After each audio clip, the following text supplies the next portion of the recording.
Okay, so this is going to be like my little video, I guess, over my Rubens tube. I did not have a chance to make it at home because I do not have a tube, nor do I have like a speaker that will work, so I'll just have to show you guys the video. But yeah, we've all seen this when Dries did it in class about a week ago.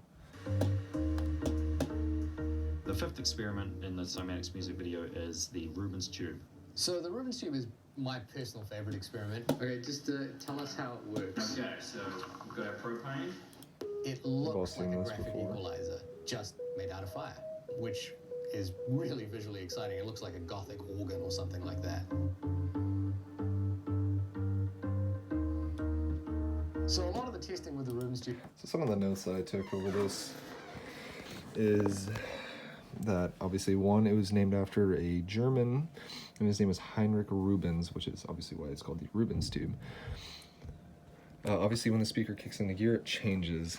This causes the flames in the tube to either rise or fall with the change of pressure. And when the sound is quieter, the flame is much shorter, and when the frequency is louder, the jets become much taller and larger. And then also had down here nodes and antinodes. Antinodes are the opposite of nodes. They are the largest displacement of the sound, and nodes are the points that appear to be standing still, meaning they don't have much displacement at all. So obviously when you watch like this, finding out what you can see like the low points here are obviously the nodes, and then these are the antinodes because they're obviously much larger. So a lot of the testing with the Rubens, and then some vocab that I had written down. Number one, I had pitch. The pitch is the highness or lowness of the sound. Number two, loudness is the intensity of the sound as perceived by the human ear. Three, sound level, using logarithms to detect a wide range of intensities, which is, yeah, I don't know. I didn't find a good definition for that, to be honest. Number four was decibel, which is the most common measurement tool used to measure sound.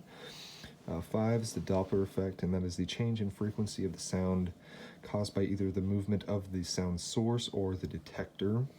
Six, I had fundamentals, which is the lowest frequency that like a normal like band instrument would produce, obviously. And then harmonics is actually the highest frequency that the instrument can produce.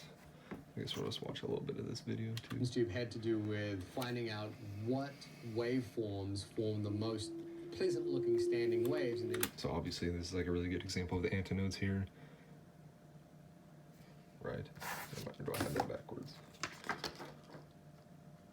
No, sorry, these are the antinodes because they have the largest displacement, and these are the nodes because they have the lowest. And how we could use that to create a piece of music.